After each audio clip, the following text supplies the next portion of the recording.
Hi student. तो आज की क्लास में हम शुरुआत करेंगे ओम्स लॉ से। और ये आपका बहुत ही ज्यादा इंपॉर्टेंट पार्ट है, आपका बहुत ही इंपॉर्टेंट लॉ है ऑफ द इलेक्ट्रिसिटी। तो इसको हम बोलते हैं basic law of the electricity. ठीक है जी। एंड सेकंड पॉइंट, आप फर्स्ट पॉइंट लिखेंगे basic law of the electricity होता है। सेकंड पॉइंट आप लिखेंगे it is given by the German scientist Georg Simon Ohm. GEORG, Georg Simon Ohm. ठीक है नहीं। थर्ड पॉइंट आप लिखेंगे it gives the relationship between the current and the potential difference.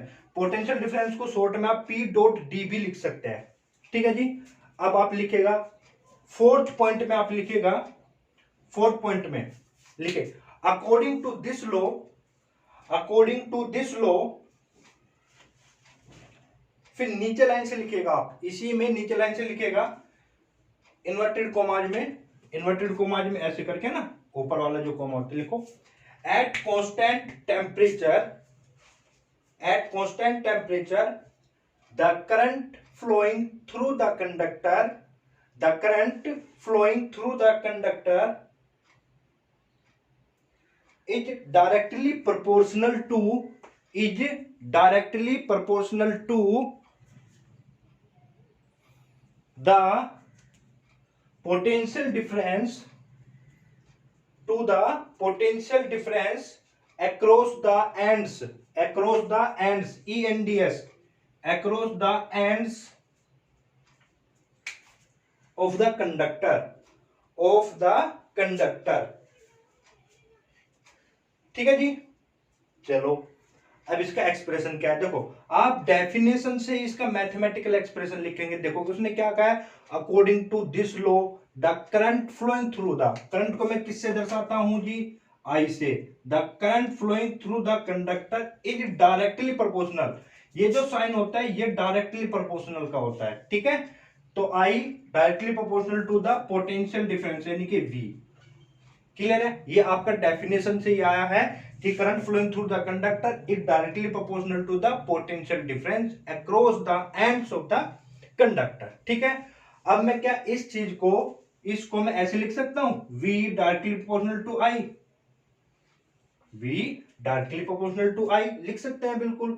ठीक है। अब हम क्या करते हैं, जब हम इसमें लॉज को पढ़ते हैं तो ये जो प्रोपोर्शनलिटी का साइन होता है, तो इस प्रोपोर्शनलिटी के साइन को ध्यान रखना। आप यहां पे मैं बता दे रहा हूं इस प्रोपोर्शनलिटी के साइन को मैं, ठीक है, एक आपका इक्वल्स टू, ठीक है, और एक कांस्टेंट, कोई भी एक कांस्टेंट होता है। तो हर एक लॉ के लिए अपना एक डेफिनेट कांस्टेंट है। हम अपनी मर्जी से नहीं लिखते कि कुछ भी हम वहां पे लिख देंगे। ठीक है।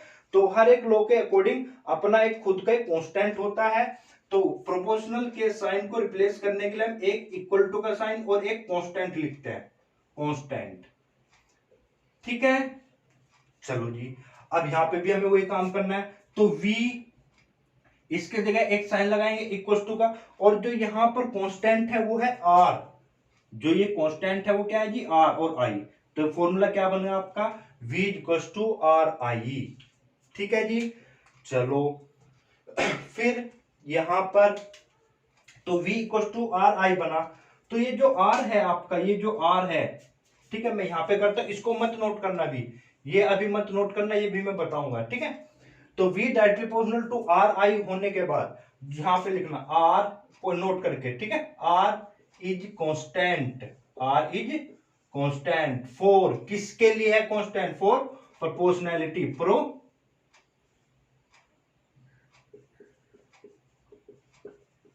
NALITY, proportionality. ठीक है जी। It is the constant for the proportionality. ठीक है। नेक्स्ट पॉइंट आप करके लिखिएगा R, यानी कि R जो यहां पे है, एंड सॉरी यहां पे कंटिन्यू करके लिखेगा R is a constant for proportionality and known as the resistance, resistance. इसके बारे में हम बहुत डिटेल में बात करेंगे। फिलहाल के लिए आप इसको याद रखना है, आर का जो नोटेशन होता है वो होता है आपका रेजिस्टेंस।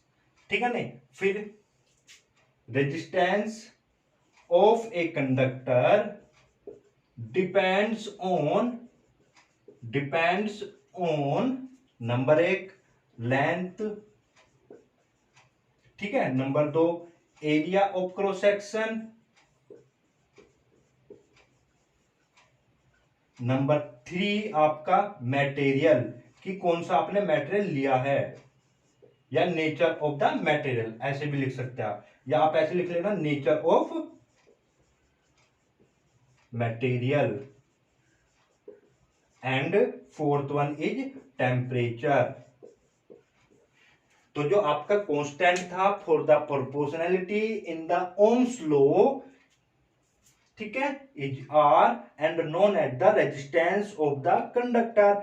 और जो आपकी रेजिस्टेंस होती है वो डिपेंड किस किस पे करती है, लेंथ ऑफ द कंडक्टर पर, एरिया ऑफ क्रॉस सेक्शन पर, ठीक है, और नेचर ऑफ द मेटल, यानी कि जो वो वायर है या जो कंडक्टर है किस मेटल का है, या आपका एल्यूमिनियम है या कॉपर है या सिल्वर है, ठीक है, एंड द टेम्परेचर पे, ठीक है।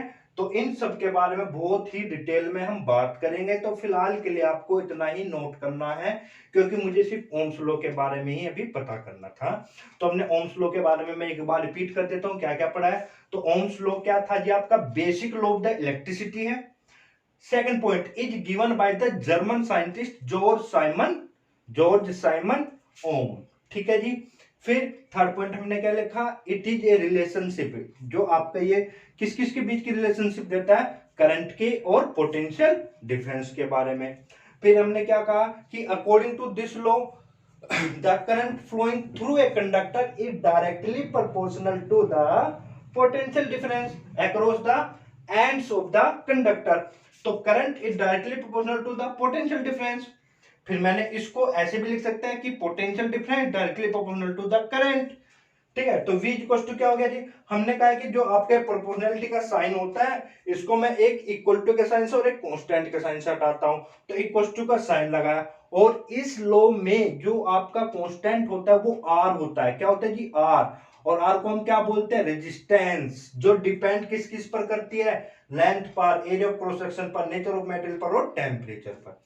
तो ये बात थी आपकी, इसको नोट कीजिएगा आप, ठीक है। और आपकी बुक्स में एक इसका सर्किट डायग्राम दिया गया है एक्सपेरिमेंटल वेरिफिकेशन के लिए, तो वो आपको लैब में बाकायदा कराया जाता है। एक्सपेरिमेंट आपको 10th क्लास में ओम्स लॉ पर, ठीक है।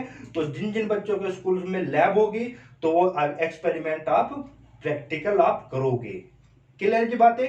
तो वहां से आपको चीजें और समझ में आएगी कि भाई क्या इसका और मतलब है आपका, ठीक है। देखना, तो मैं यहां से V अपॉन अगर I लिखता हूं तो इक्वल टू में क्या होगा जी, R। और R क्या होता है हमेशा, कांस्टेंट। R क्या होता है जी, कांस्टेंट। तो ये आपका मैथमेटिकल एक्सप्रेशन भी है, ये आपका क्या है, mathematical expression for the Ohm's law, कि जो रेशियो है, the ratio of the potential difference to the current is always constant, ये आपका ओम्स लॉ कहता है, ठीक है। चलिए जी आगे पॉइंट लिखिएगा, ये आपका नेक्स्ट पॉइंट था, इसको आप लिख सकते हैं mathematical expression for ohms law, ठीक है। चलिए जी आगे बढ़ते हैं अब हम। अब देखो ओम्स लॉ तो हमने पढ़ा, अब इसका प्रैक्टिकल यूज क्या है, कहां पे हम यूज कर सकते हैं। देखो 10th क्लास स्टैंडर्ड तक अगर हम बात करें तो आपका थोड़ा सा कंफ्यूजिंग रहेगा, पर मैं कोशिश करूंगा आपको समझाने की। देखो इसका प्रैक्टिकल यूज क्या है, जैसे आप देखो ये आपका रिलेशन किस किस के बीच का है, ये पोटेंशियल डिफरेंस का है, रेजिस्टेंस का है, करंट का है, यानी कि मैं किसी एक चीज को वेरी करके दूसरी चीज को कंट्रोल कर सकता हूं। तो अब आप नेक्स्ट पॉइंट करके लिखिएगा, Ohm's law helps in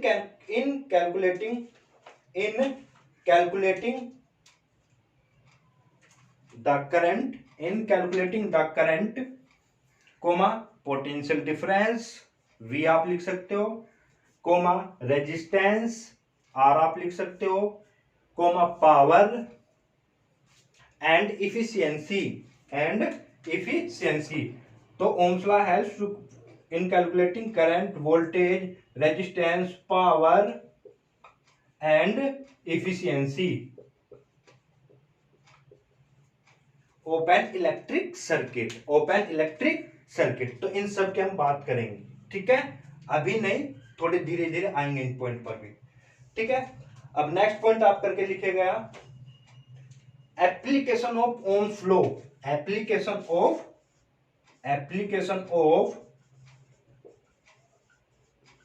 ohms law, ठीक है जी। या फिर आप इसको लिख सकते हैं daily use.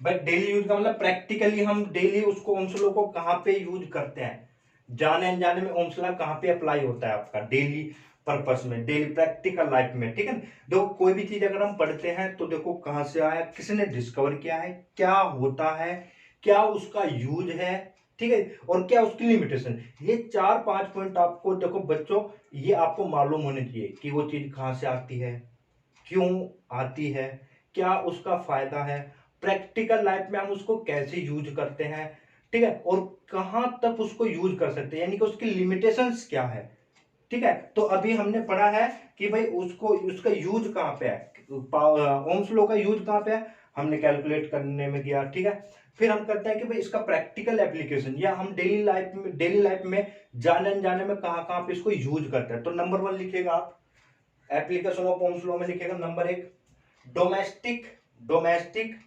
DOMESTIC domestic fan regulators, fan regulators, जो आपके फैन के साथ में नहीं होता कि स्पीड को कम या ज्यादा करने के लिए, तो वहां पर भी आप क्या करते हैं, वहां पे भी ओम्स लॉ का ही यूज होता है आपका, ठीक है। नेक्स्ट पॉइंट करके लिखेगा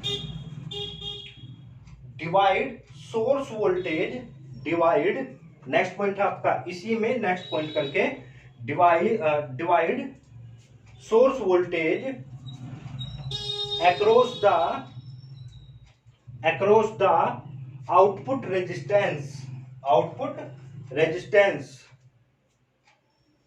in voltage divider circuit, in voltage divider circuit, repeat कर दे रहा हूं, divide source voltage across the output resistance in voltage divider circuit.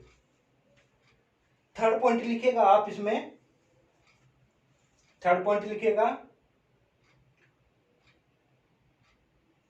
Mainly, mainly MEINLY, mainly it is used, it is का मतलब क्या है यहाँ पे, Ohm's law, Ohm's law is used in DC ammeter, DC ammeter, ammeter के बारे में हमने पढ़ा है सबने, DC ammeter and DC measuring instrument, measuring जो चीजें हम मेजर करने के लिए यूज करते हैं, DC measuring MEASURING, measuring instrument INSTRUMENT, measuring instrument, ठीक है जी। तो ये चीज है यहाँ पे।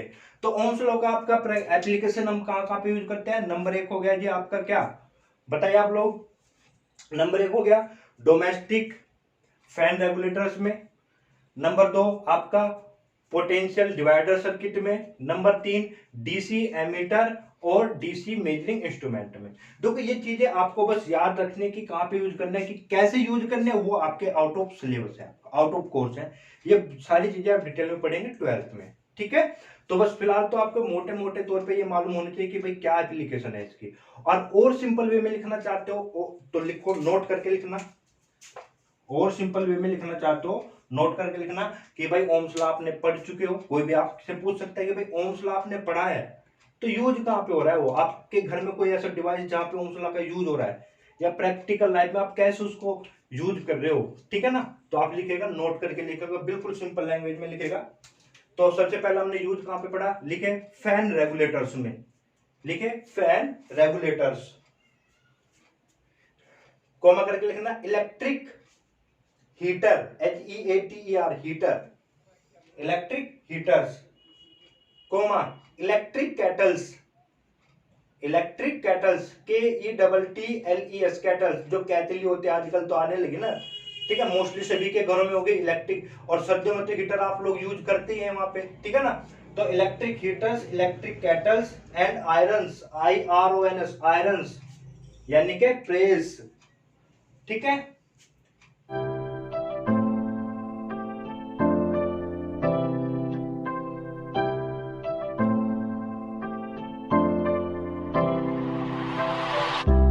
Electronic device, electronic ELECTRONIC, electronic device such as laptop, LAPTOP laptop computer, ठीक है, laptop and mobile charger, and mobile charger, ठीक है, who require, who WHO, who require DC power supply, DC power supply, comma fuse, FUSE fuse design, FUSE fuse design, DESIGN fuse. आपने देखोगे आपके जैसे inverter में भी फ्यूज होता है, आपके घरों में जितने भी बोर्ड होते हैं उनमें एक फ्यूज जरूर होता है, ताकि जब हैवी करंट आपकी फ्लो होने लगती है, अचानक से बहुत तेजी से लाइट आ जाती है, तो वो प्रोटेक्ट करता है आपके डिवाइसेस को, ठीक है, खराब होने से बचाता है।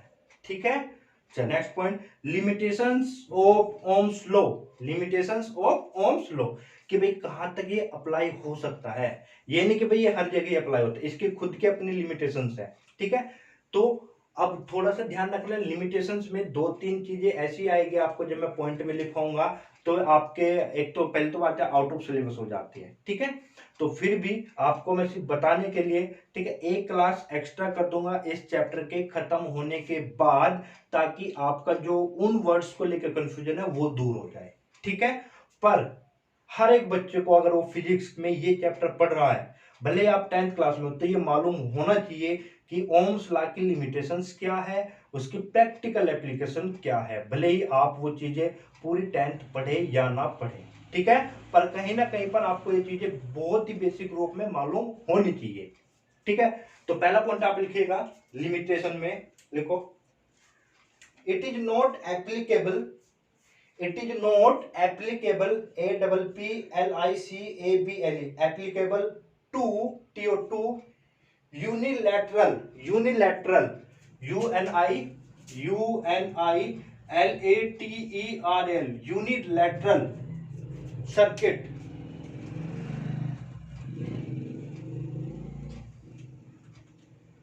तो it is not applicable to unilateral circuit, bracket में लिख लेना डायोड, डायोड दो टांगों वाला, डायोड यानी कि जिसकी दो टांगे होती है, फिर होता है ट्रांजिस्टर, ट्रांजिस्टर, प्लीज बस ये वर्ड याद रखना है, समझना अभी नहीं मैं समझाऊंगा ना ही आपको समझना है फिलहाल। ठीक है, बस ये याद रखना है कि मैं ओम्स लॉ को यहां पर अप्लाई नहीं होता है, ओम्स लॉ लिमिटेड हो जाता है आपका, यहां पे अप्लाई नहीं होता है आपका, ठीक है, फॉलो नहीं हो पाता है। ठीक है, नेक्स्ट पॉइंट करके लिखेगा, not applicable to, not applicable to TO2 non-linear element, non-linear element, ठीक है, non dash linear LINER linear element, in which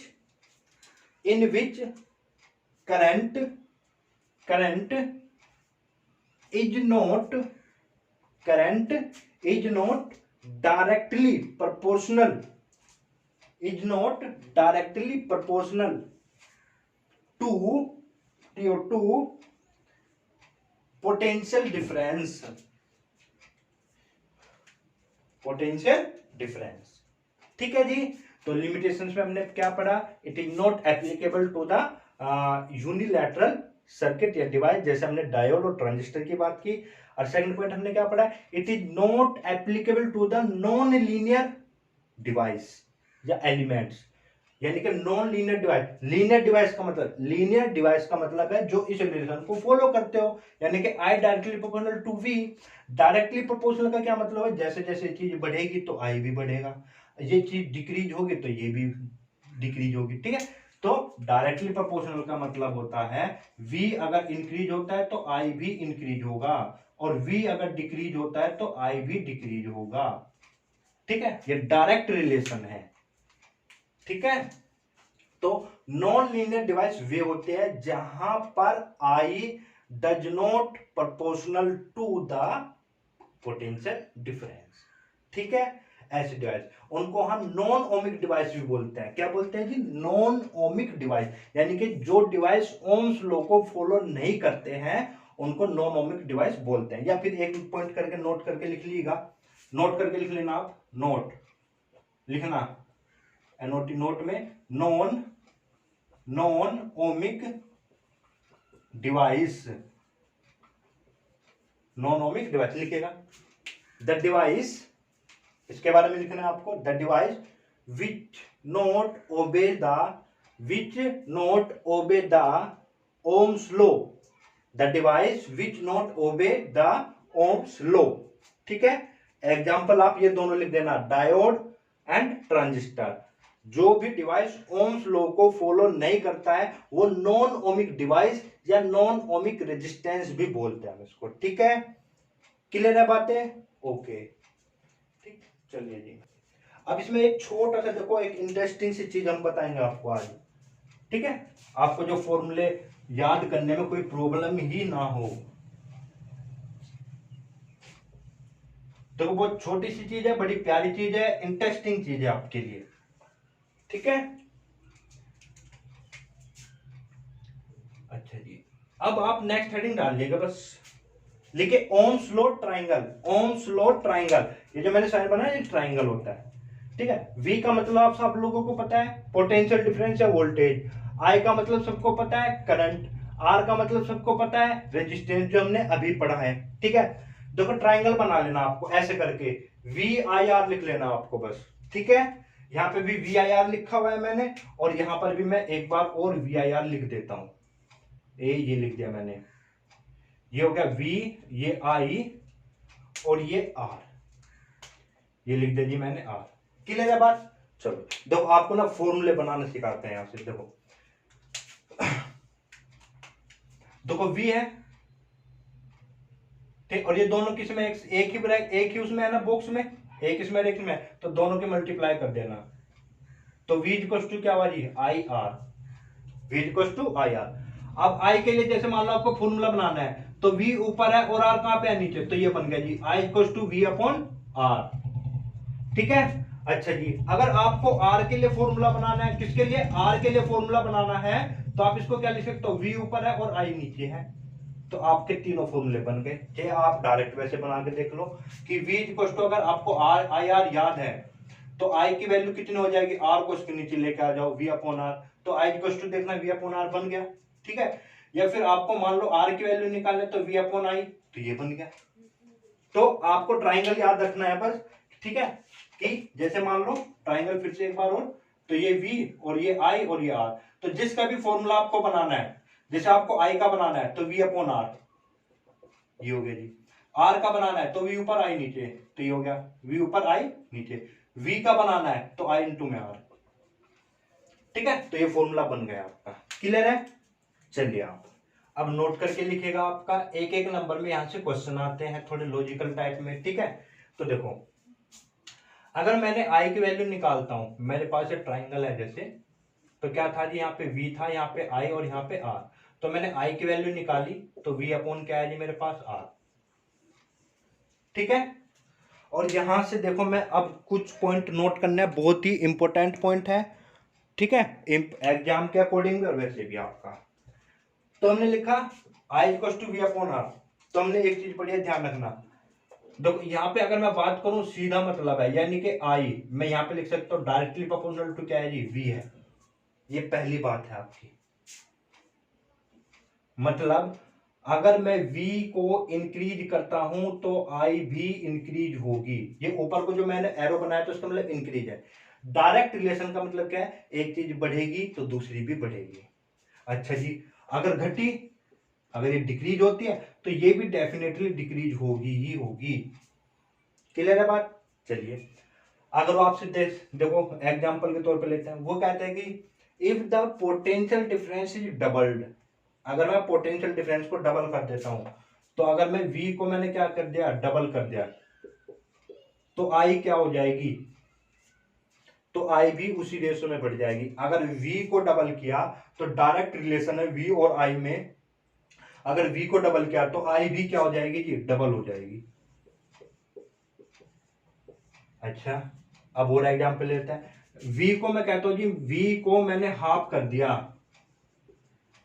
v को जो पहले थी ना v, तो अब मैंने उसको आधा कर दिया, मान लो पहले 10 थी अब 5 हो गई, तो करंट भी क्या हो जाएगी, अब की बार हाफ ही हो जाएगी। मतलब कि जितना इसको बढ़ाओगे उतना ही ये भी बढ़ेगी, जितना घटाओगे उतना ही ये भी घटेगी। तो ये है आपका मतलब, whenever the potential difference across the current is doubled then current also doubled, if potential difference is half तो then current is also half in the circuit। Clear है बात? चलिए अब सेकंड पॉइंट करके देखते हैं। आर कहां पे है, अपोन में, अपोन में है जी, तो इसको मैं लिख देता हूं इनवर्सली बोलते हैं इसको, इनवर्स का मतलब होता है उल्टा, क्या होता है जी, उल्टा। तो v को अभी थोड़ी देर के लिए भूल जाओ तो 1 अपॉन में r लिख सकता हूं इसको, तो I inversely proportional to 1 upon r, उल्टा रिलेशन है। उल्टा रिलेशन का मतलब क्या होगा यहां पर, उल्टे रिलेशन से मतलब होगा, अगर आपने अगर आपने r को बढ़ाया, अपने r को बढ़ाते हो, तो अगर एक चीज उल्टे रिलेशन में एक चीज बढ़ेगी तो दूसरी घटेगी, उल्टा, ठीक है, इनवर्स, तो I घटेगी, और R अगर घटाते हो तो I बढ़ेगी, तो ये उल्टा रिलेशन हुआ जी। इसको बोलते हैं इनवर्सली प्रोपोर्शनल, कि current is inversely proportional to R के, किसके इनवर्सली प्रोपोर्शनल है, R के। अच्छा जी, अब कैसे, एग्जांपल बताओ जी हमें, चलो एग्जांपल देखते हैं। मैं कहता हूं कि R इंक्रीज कर देते हैं हम, अगर मैं R को डबल कर देता हूं, DOUBL डबल, अगर R को डबल करा तो करंट कितनी हो गई, डबल नहीं, बिल्कुल गलत, क्योंकि हम बात कर रहे हैं रिवर्स की, इनवर्सली प्रोपोर्शनल है, डायरेक्ट रिलेशन नहीं है। तो हमें क्या करना है, देखो 1 अपॉन आर है ना, आर को मैंने डबल किया तो करंट देखो ध्यान से, करंट 1 अपॉन 2 हो जा रही है, यानी कि करंट क्या हो जाएगी, हाफ हो जाएगी, करंट क्या हो जाएगी आपकी, हाफ, ठीक है। क्योंकि अगर आर बढ़ेगा, पहले तो ऐसे सोचो रेजिस्टेंस को आपने डबल किया, डबल करने का मतलब जो पहले तो उसको बढ़ाया, तो जाहिर सी बात है करंट घटेगी, पर कितनी घटेगी, तो डबल आपने जब यहां पर डबल लिख दोगे तो पूरा एक्सप्रेशन देखोगे 1/2 हो गया ना, तो यानी कि करंट क्या होगी, हाफ हो गई, ठीक है। अच्छा जी, चलो और एग्जांपल दो जी, तो एग्जांपल सेकंड दे दो, अगर मैं करंट को, सॉरी रेजिस्टेंस को मैं हाफ कर देता हूं, क्या कर देते हैं, हाफ कर देते हैं, तो हाफ कर देते हैं, रेजिस्टेंस को मैंने हाफ कर दिया, तो रेजिस्टेंस को हाफ कर दिया तो मेरा रिलेशन क्या है जी, रिलेशन है मेरा, और रेजिस्टेंस की जगह मैं क्या लिख दूंगा, हाफ, हाफ की ना, तो हाफ, और आपको पता है ये 2 तो घूम के ऊपर चला जाता है ना, तो 2 जब घूम के ऊपर चला जाएगा तो क्या बचेगा, 2 अपॉन में r, और इसको मैं ऐसे लिख सकता हूँ 1 अपॉन में r, तो ये कितना हो गया, जो पहले था उसका 2 गुना हो गया, यानी कि करंट क्या हो गई, करंट हो गई आपकी ट्वाइस, ठीक है। यानी कि इस चीज को जितना बढ़ाओगे उल्टा कर दो, तो अगर डबल कर देते हो तो उसका उल्टा 1/2 यानी कि हाफ हो गई। अब रेजिस्टेंस को आपने हाफ कर दे तो उसका उल्टा कर दो, यानी कि 2, यानी कि जो आपकी करंट हो गई वो 2 टाइम्स हो गई। ऐसे अगर मैं बोल दूं कि रेजिस्टेंस को मैंने 1/3 कर दिया, 1/3, तो सीधी सी बात है करंट इसका उल्टा कर दो, कितनी हो जाएगी, 3 टाइम्स लिख देंगे बस। अच्छा जी, अगर मैं रेजिस्टेंस को मैं बोलता हूं कि 3 टाइम्स कर देता हूं, 3 टाइम्स, तो जाहिर सी बात है इसका उल्टा 1/3 हो गया ना, तो करंट कितनी हो गई जी, 1/3 हो गई। तो नेक्स्ट हेडिंग है आपकी graphical, GRAPHICL, graphical relation between V and I। V का मतलब पोटेंशियल डिफरेंस, I का मतलब करंट, ठीक है। तो देखो इधर हमने तो ये पढ़ा है according to the Ohm's law, according to Ohm's law, Ohm's law, ठीक है। इससे पहले मैं आपको एक चीज बताता हूं कि कोई भी चीज अगर A directly proportional to B है, मान लेते हैं A directly proportional to B है, इसको बोलते हैं लीनियर रिलेशन, लीनियर रिलेशन, ठीक है। और जब कोई भी रिलेशन लीनियर होता है ना, और उसका ग्राफ हमेशा स्ट्रेट लाइन होती है, कैसी होती है, स्ट्रेट लाइन, ठीक है।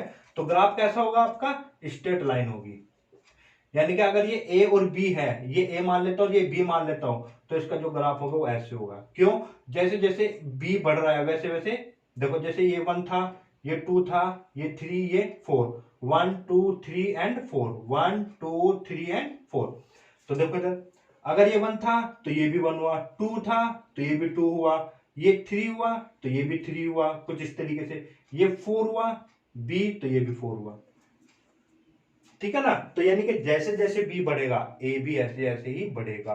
तो इसलिए जो ग्राफ आता है वो हमेशा स्ट्रेट लाइन आता है। अब 10th क्लास में हो जब मैथ पढ़ेंगे लीनियर इक्वेशन वाला चैप्टर, तो उसमें ग्राफ ध्यान देना स्ट्रेट लाइन ही होगा। तो अब यहां से हम बात करते हैं according to the Ohm's law. हमने क्या पढ़ा है कि V directly proportional to I, ठीक है। तो ये तो आपका डायरेक्ट वो ही हो गया ना। तो इसका मतलब यहाँ पे मैं V लिखूं और यहाँ पे I लिखूं तो इनका जो ग्राफ होगा वो कैसे होगा, ये वाला होगा, ठीक है। तो ये ग्राफ कभी कभी पूछ लेता है कि what is the relation between the graphical relation between V and I। तो ये आपका ग्राफिकल रिलेशन हो जाता है V और I के बीच में। V और I के डायरेक्ट लाइन जाता है आपकी स्ट्रेट लाइन, ठीक है। तो बच्चों इस क्लास में हम अभी इतना ही रखते हैं। नेक्स्ट क्लास में हम 5 to 7 questions on Ohm's law पे हम करेंगे, न्यूमेरिकल जो है। फिर उसके बाद में बात करेंगे रेजिस्टेंस की, रेजिस्टेंस, रेजिस्टिविटी, ठीक है, इन सब की हम बातें करेंगे। तो क्या क्या बातें होंगी नेक्स्ट क्लास में? रेजिस्टेंस यानी कि रेजिस्टेंस होती क्या है, क्यों वो उत्पन्न होती है, ठीक है ना, क्या रीजन है। रेजिस्टेंस के बारे में हमने पढ़ा है कि भाई लेंथ पे डिपेंड करता है, क्रॉस सेक्शन पे डिपेंड, तो ऐसा क्यों होता है। तो ये चीजें अब आपकी डिटेल में हम पढ़ेंगे। तो तब तक के लिए आपको ओम्स लॉ पे, आपको जो उसका ओम्स लॉ है किसने दिया है, क्या उसकी स्टेटमेंट है, क्या उसका मैथमेटिकल एक्सप्रेशन है, और जी क्या उसकी एप्लीकेशन है, और क्या डेली लाइफ आपका उसका यूज है, और जी उसकी लिमिटेशंस क्या है। तो मैंने बोला लिमिटेशंस में आपके कुछ वर्ड हैं, ठीक है, उनको प्लीज आप फिलहाल तो मैं यही बोलूंगा कि उनको रट लीजिएगा, ठीक है। बाकी आपकी डेफिनेटली मैं एक क्लास जरूर बनाऊंगा उन चीजों पर, ठीक है, क्योंकि वो 12th क्लास में है अभी आपकी, ठीक है। Okay, thank you.